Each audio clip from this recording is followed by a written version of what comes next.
Death toll in Plateau Christmas attack hits 148. Gunmen kill 12 in Sokoto village set for ablaze. Lucky Aiyedatiwa sworn in as Ondo State Governor.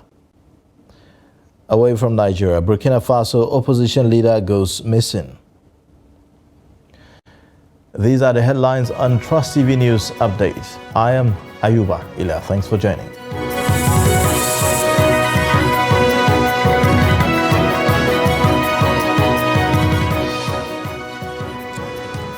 Beginning with security matters, the death toll in the latest coordinated attacks on the Plateau has risen to 148, according to the chairman of Bokos local government area on Monday, Kasa.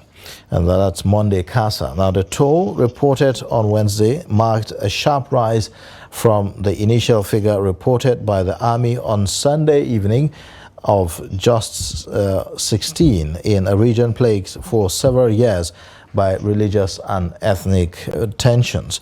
Kasa stated this during a visit by Vice President Kashim Shettima 3 days after the assailants set ablaze several houses. The attackers also looted farm produce and destroyed properties during the attack that has been condemned by President Bola Tinubu, who directed security agencies to unmask the attackers.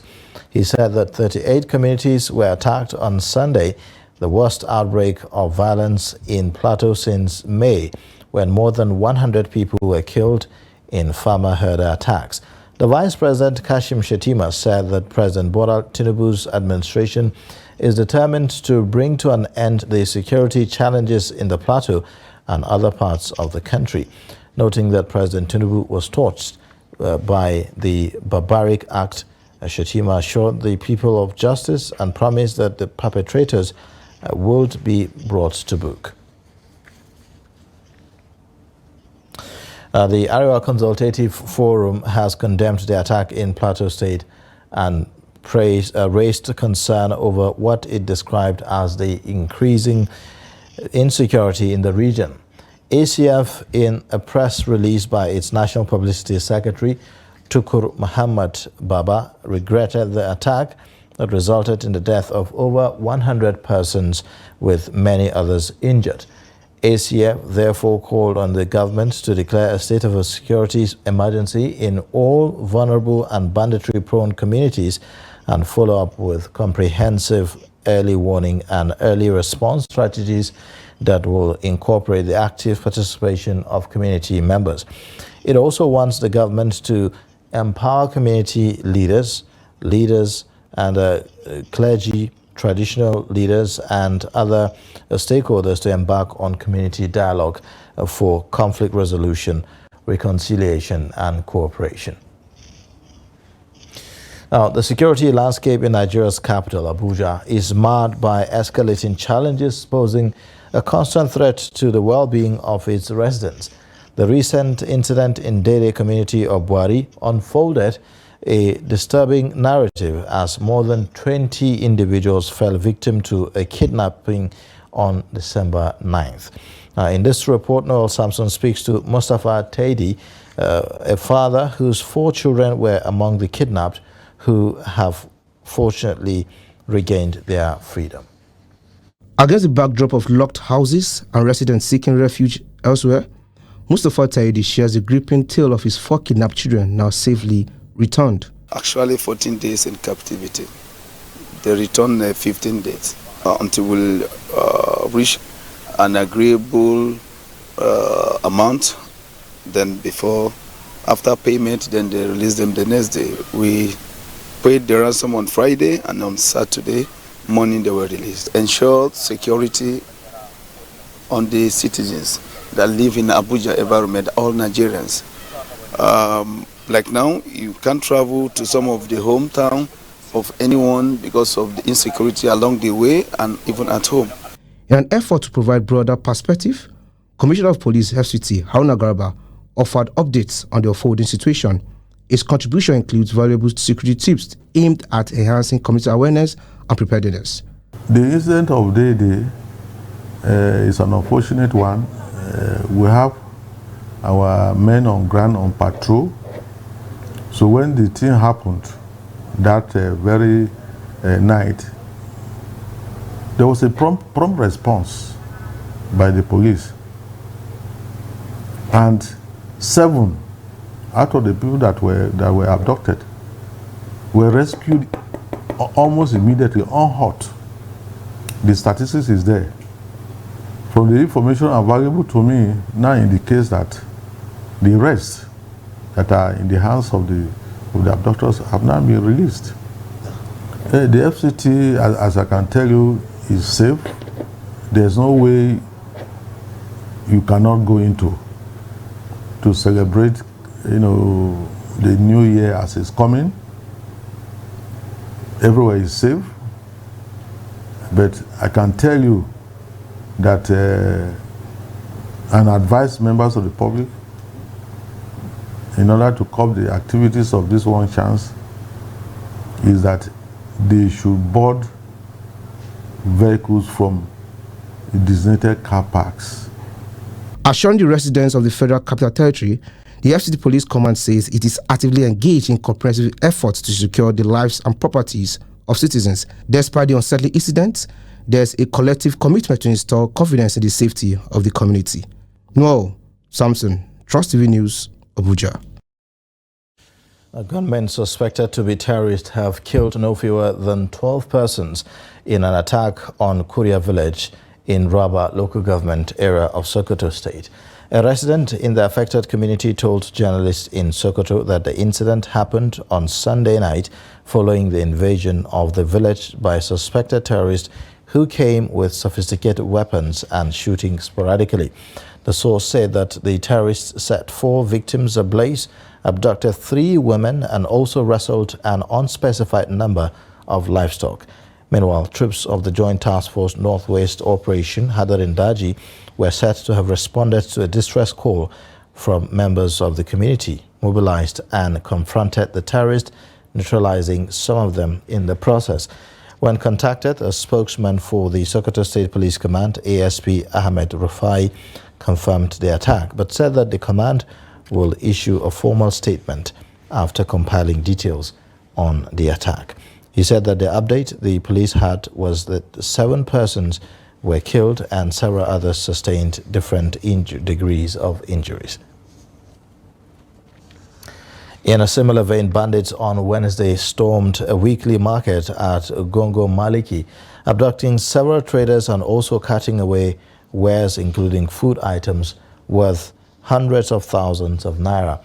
The bandits stormed the Gongo Maliki market, which operates every Wednesday in Yoro local government area at about 12:30 p.m. when business activities started. Reports say that the bandits, numbering about 50 and armed with sophisticated weapons, blocked all entrances into the market to prevent traders from escaping. It was learned that the bandits dispossessed traders of their money and also carted away wares, including food items, textile materials from the market. Reports say that several traders, mostly from nearby villages and Jalingo, were abducted. The Taraba State Police Command is yet to react to the incident.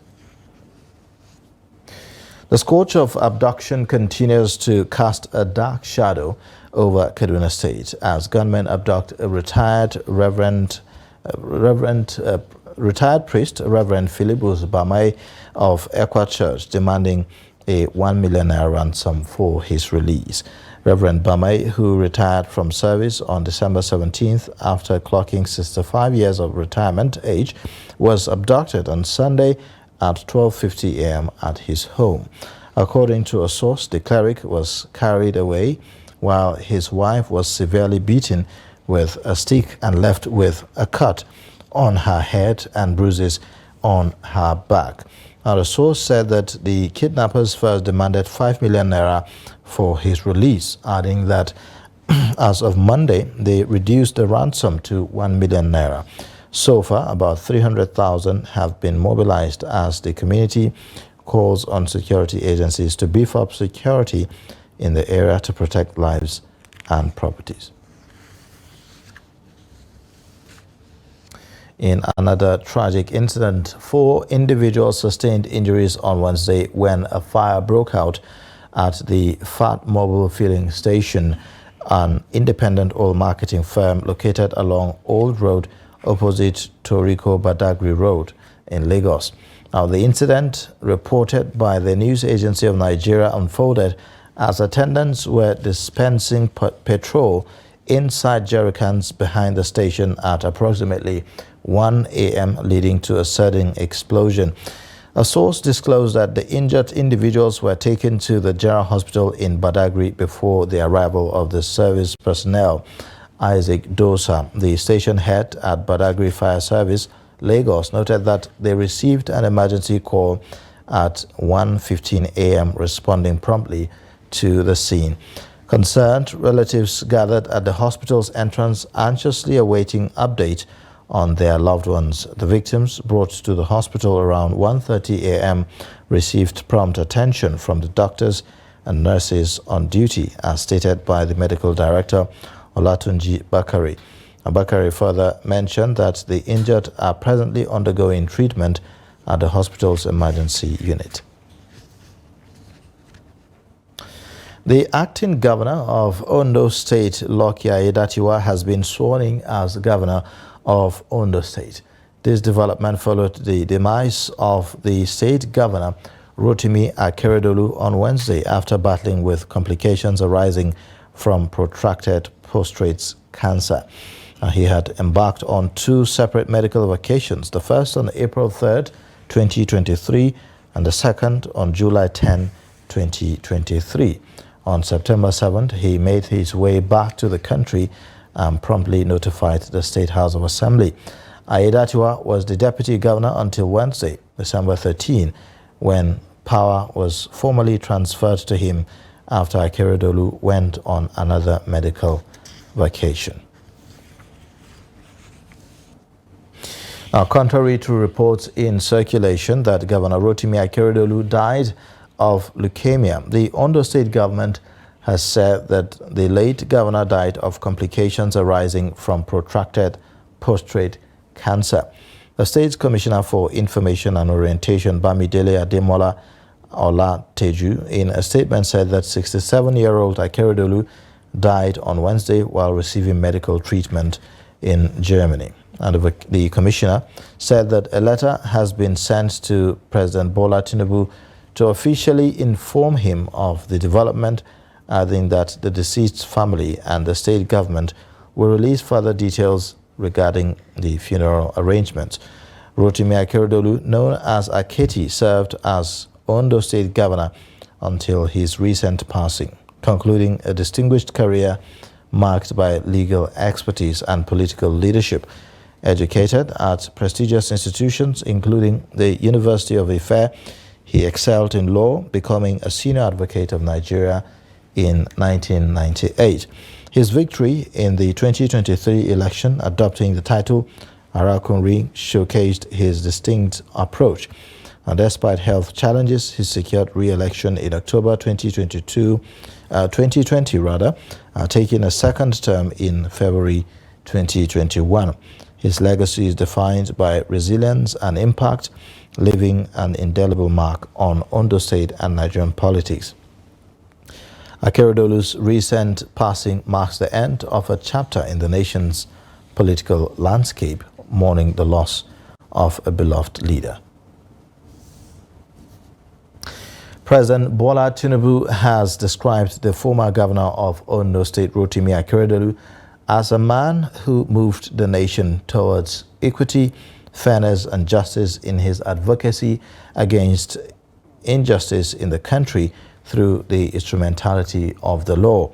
In a tribute to the late Ondo herdsman, the president noted that as a senior advocate, attorney general of his state, president of the Nigerian Bar Association, and later as governor of his state, Akeredolu was a strong voice in the task of rethinking the nation's security architecture to ensure a more secure nation, adding that his unrelenting advocacy led to the birth of the local police in the southwest, also known as Amotekum.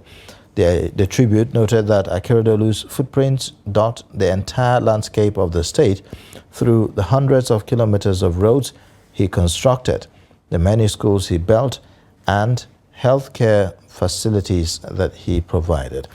The president recalled that during the Owa attack, where 40 worshippers of the Catholic Church of Owa were killed on June 5, 2022, Rotimi's leadership qualities as a true statesman and compassionate leader radiated brightly to the world, as was a mourner-in-chief who guided his people through an agonizing period. Tinubu said that he is mourning a fighter and fearless defender of truth and the masses, as well as gallant lawyer and one of the finest of the legal profession. While describing his death as a blow to the governing APC and the progressive family, the president said that he is hopeful that his successor, Aiyedatiwa, will hold steadfast to the vision of governance left by the late Rotimi Akeredolu.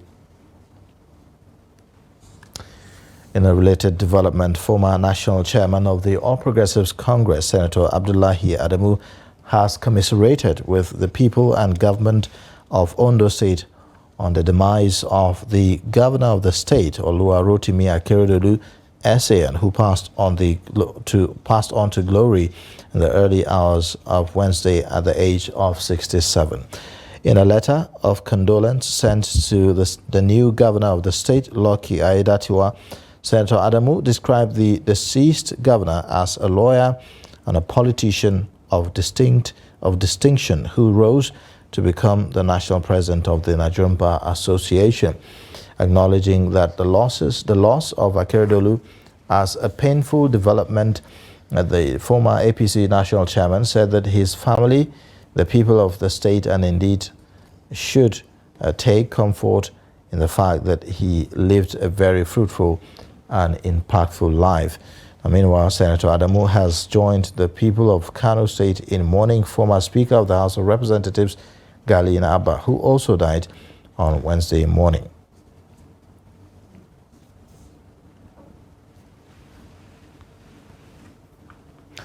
You're watching the news update on Trust TV. Coming up shortly. Culture has been identified as the panacea for rising moral decadence in society. Details and more after the break. Thanks for staying with us. You're watching the news update on Trust TV. Here's a reminder of our top stories. Death toll in Plateau Christmas attack hits 148. Gunmen kill 12 in Sokoto village, set 4 ablaze. Now, in Benue State, a state grappling with the relentless impacts of climate change, the traditional use of charcoal and firewood is no longer confined to rural settings. Even in urban centers like Makurdi, the natural commodities have become indispensable due to the soaring kerosene and cooking gas prices.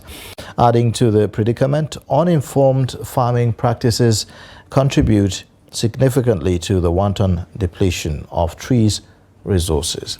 Take a look.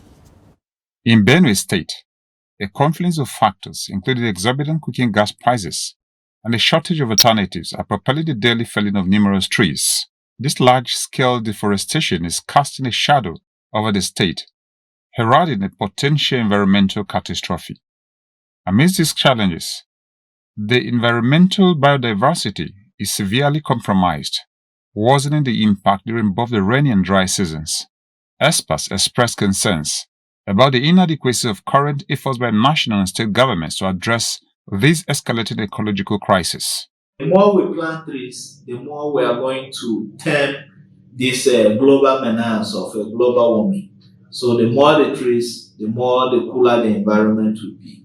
Like I said, they are carbon sinks, so they will help to regulate the microclimate we have.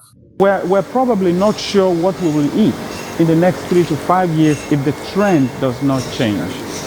So agriculture has to be at the center of it.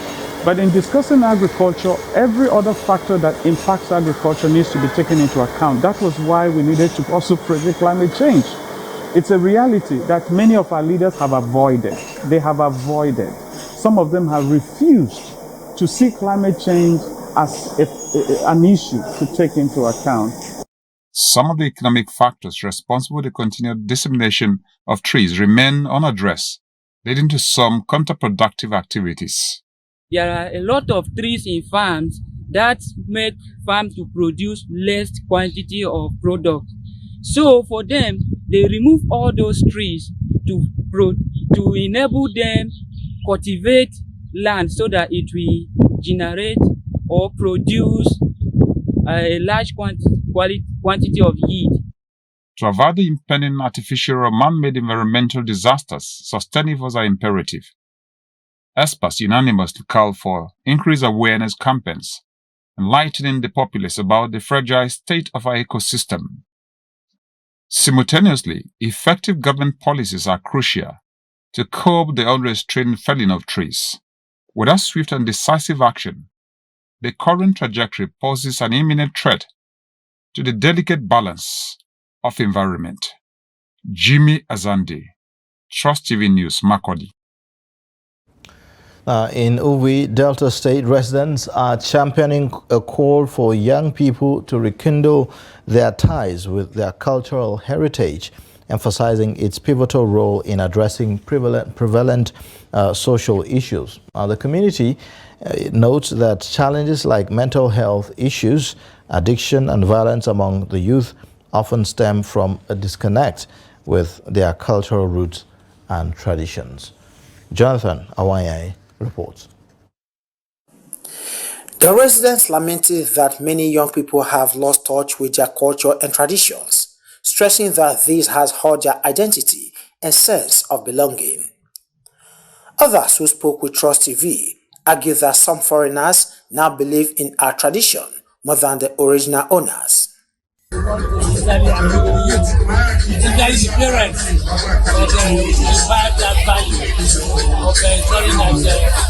cultural heritage is sustained, so that the communities and our children will be able to pass back from generation to generation.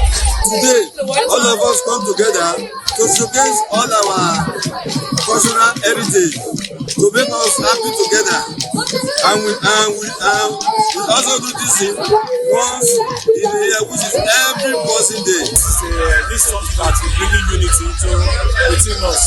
That is good that we follow the footsteps of our leaders, our elders. It's not a culture, there's no family. So it's only we that will sell it to our children. So our children will sell it to their own children. So we are here to showcase to the whole world. The elders, and let the elders teach them what has been on them. Because you know the youth of now, they are faster than what you think. Meanwhile, they are destroying so many things that are the cultures of the land. And those type of things, we don't want it to exist. We want the real culture to come back to our land. And that peaceful coexistence that has been here, we want that same to here. They also encourage parents and elders to pass on their knowledge and traditions to the next generation, urging the youth to seek out opportunities to learn about their culture. Further stressing that there is a need to keep the parts of culture that are valuable and meaningful, while also adapting and evolving to meet the needs of the present. Jonathan Awaye, Trust TV News, Asaba. Away from Nigeria, Burkina Faso's former foreign minister turned opposition leader has been missing for 3 days after being taken away from his house by people who said that they were police, his party said on Wednesday. Besides Foreign Minister, Blaise Ouedraogo served as Deputy Director General of the World Trade Organization and has held positions at the African Development Bank.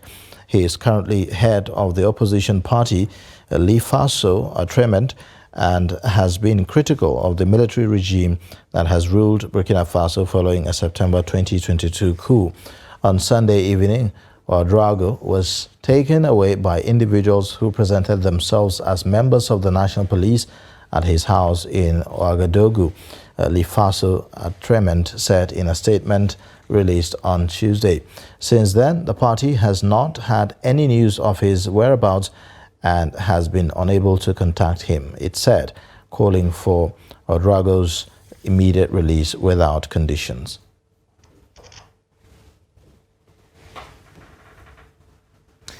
And that's a wrap on the news update. You can watch more via all our social media platforms and also on our YouTube live stream. I am Ayuba Ila. Thanks for watching. Bye for now.